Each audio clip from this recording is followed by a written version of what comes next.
Halo Sobat Pelajar, masih pada materi kelas 8.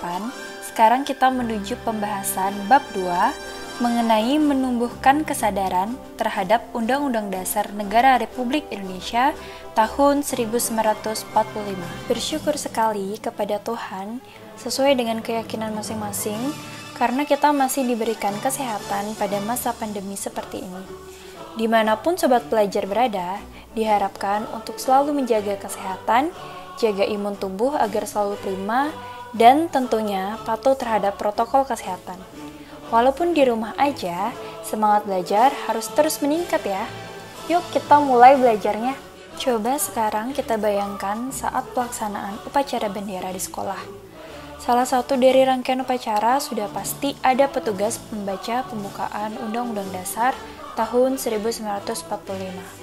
Lalu, setelah kita tahu isi pembukaan Undang-Undang Dasar tahun 1945, pertanyaannya adalah, bagaimanakah kedudukan pembukaan Undang-Undang Dasar 1945? Pembukaan merupakan inti atau kristalisasi dari pikiran atau gagasan cerdas dari pendiri negara atau the Founding Fathers. Lalu, pembukaan Undang-Undang Dasar tahun 1945 merupakan hasil perjuangan dari pendiri negara dalam upaya memberikan landasan yang kokoh bagi negara Republik Indonesia agar mampu bertahan lama. Dalam pembukaan Undang-Undang Dasar tahun 1945 terdapat rumusan dasar negara yaitu Pancasila. Oleh karena itu, kedudukan pembukaan Undang-Undang Dasar 1945 memiliki 1. Sebagai tertib hukum tertinggi, 2. Merupakan pokok kaidah fundamental, dan yang ketiga, sebagai preambul yang lengkap meliputi politik, religius, moral, serta mengandung ideologi negara. Pengertian konstitusi berasal dari bahasa Prancis, yaitu constituer, yang artinya membentuk. Dalam Kamus Bahasa Indonesia, konstitusi adalah segala ketentuan dan aturan tentang ketatanegaraan atau undang-undang dasar. Secara sederhana, jadi konstitusi dapat diartikan sebagai pernyataan mengenai bentuk atau susunan suatu negara yang dipersiapkan sebelumnya atau setelah negara yang bersangkutan berdiri. Undang-Undang Dasar 1945 merupakan sebagian hukum dasar yang tertulis. Di samping hukum dasar yang tertulis, terdapat hukum dasar yang tidak tertulis, yaitu aturan dasar yang timbul dan terpelihara dalam praktik penyelenggaraan negara atau konvensi sebagai hukum dasar. Undang-Undang Dasar Negara Republik Indonesia tahun 1945 merupakan sumber hukum bagi peraturan perundang-undangan dan hukum tertinggi dalam tata urutan peraturan perundang-undangan di Indonesia. Pembukaan Undang-Undang Dasar Negara Republik Indonesia tahun 1945 memiliki hubungan erat dengan proklamasi kemerdekaan. Pembukaan merupakan bagian yang tidak terpisahkan dari Undang-Undang Dasar Negara Indonesia tahun 1945. Sistematika Undang-Undang Dasar Negara Republik Indonesia tahun 1945 sebelum perubahan atau amandemen terdiri atas 1. Pembukaan, 2. Batang tubuh atau pasal-pasal, dan yang ketiga adalah penjelasan. Ketentuan tentang sistematika Undang-Undang Dasar Negara Republik Indonesia tahun 1945 ditegaskan dalam pasal 2 aturan tambahan, yaitu dengan ditetapkannya perubahan setelah diamandemen Undang-Undang Dasar ini. Undang-Undang Dasar Negara Republik Indonesia tahun 1945 terdiri atas pembukaan dan pasal-pasal.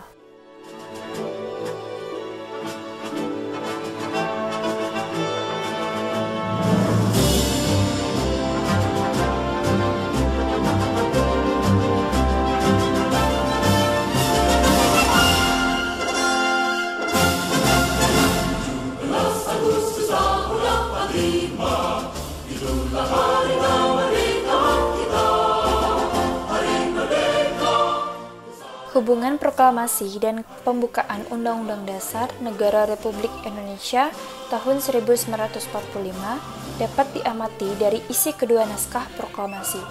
Proklamasi kemerdekaan memuat dua hal pokok, yaitu yang pertama, pernyataan kemerdekaan bangsa Indonesia, dan yang kedua, tindakan yang harus segera dilaksanakan dengan pernyataan kemerdekaan. Pada dasarnya, alinea pertama sampai dengan alinea ketiga merupakan uraian terperinci dari kalimat pertama proklamasi kemerdekaan. Alinea keempat memberi arah pertanggungjawaban terhadap pelaksanaan proklamasi kemerdekaan. Pembukaan memuat pokok kaidah negara yang fundamental. Pembukaan memiliki kedudukan yang lebih tinggi daripada pasal-pasal, karena pembukaan merupakan pokok kaidah negara yang fundamental bagi negara Republik Indonesia. Sebagai pokok kaidah negara yang fundamental, pembukaan telah memenuhi persyaratan yaitu sebagai berikut. Yang pertama, berdasarkan sejarah terjadinya bahwa pembukaan ditentukan oleh pembentuk negara. PPKI yang menetapkan Undang-Undang Dasar Negara Republik Indonesia tahun 1945 telah mewakili bangsa Indonesia. Dan yang kedua, berdasarkan isinya, pembukaan memuat asas falsafah negara atau Pancasila, asas politik negara atau kedaulatan rakyat, dan tujuan negara. Dan yang ketiga, pembukaan menetapkan adanya suatu Undang-Undang Dasar Negara Republik Indonesia. Pokok kaidah fundamental yang terdapat dalam pembukaan Undang-Undang Dasar Negara Republik Indonesia tahun 1945 antara lain yaitu 1. Pokok-pokok pikiran yang diciptakan dan diwujudkan dalam pasal-pasal Undang-Undang Dasar. Yang kedua, pengakuan kemerdekaan hak segala bangsa. Yang ketiga, cita-cita nasional. Yang keempat, pernyataan kemerdekaan. Yang kelima, tujuan negara. Yang keenam, kedaulatan rakyat. Dan yang terakhir, dasar negara Pancasila. Pembukaan Undang-Undang Dasar Negara Republik Indonesia tahun 1945 juga mengandung nilai lestari dan universal. Lestari mengandung makna mampu menampung dinamika masyarakat dan akan tetap menjadi landasan perjuangan bangsa. Oleh karenanya, pembukaan Undang-Undang Dasar memberikan landasan dalam pergerakan perjuangan kemerdekaan dan selama pembangunan bangsa Indonesia. Pembukaan Undang-Undang Dasar Negara Republik Indonesia tahun 1945 akan mampu menampung dinamika dan permasalahan kebangsaan selama bangsa Indonesia mampu menjiwai dan memegang teguh Pancasila dan Undang-Undang Dasar Negara Republik Indonesia tahun 1945.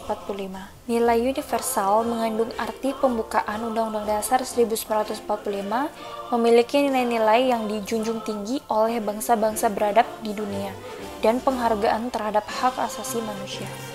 Makna alinea pembukaan Undang-Undang Dasar Negara Republik Indonesia tahun 1945. Alinea pertama menunjukkan 1. Keteguhan dan tekad bangsa Indonesia untuk menegakkan kemerdekaan dan menentang penjajahan. Alinea ini memuat dalil objektif dan dalil subjektif. Dalil objektif yaitu bahwa penjajahan di atas dunia harus dihapuskan karena tidak sesuai dengan pri kemanusiaan dan pri keadilan. Dan kemerdekaan merupakan hak asasi semua bangsa di dunia. Dalil ini menjadi alasan bangsa Indonesia untuk memperoleh dan mempertahankan kemerdekaan, juga membantu perjuangan bangsa lain yang masih terjadi untuk memperoleh kemerdekaan. Dalil subjektif yaitu aspirasi bangsa Indonesia untuk melepaskan diri dari penjajahan.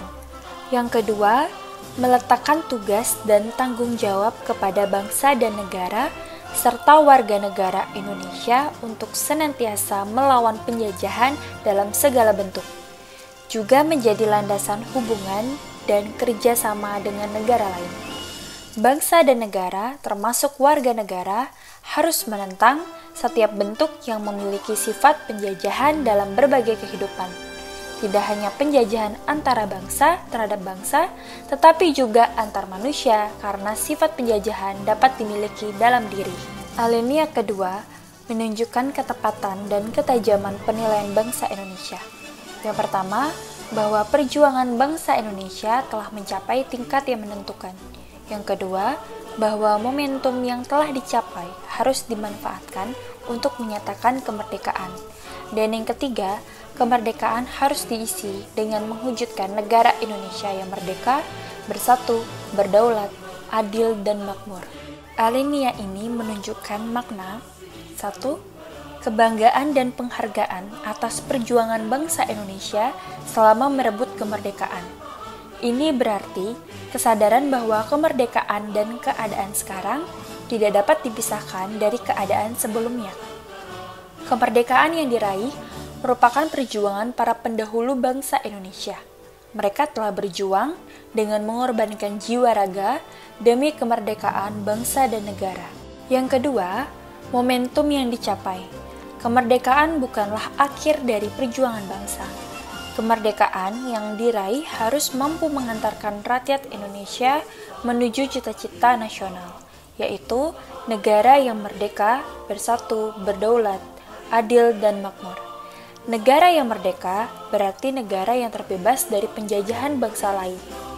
Bersatu menghendaki bangsa Indonesia bersatu dalam negara kesatuan, bukan bentuk negara lain.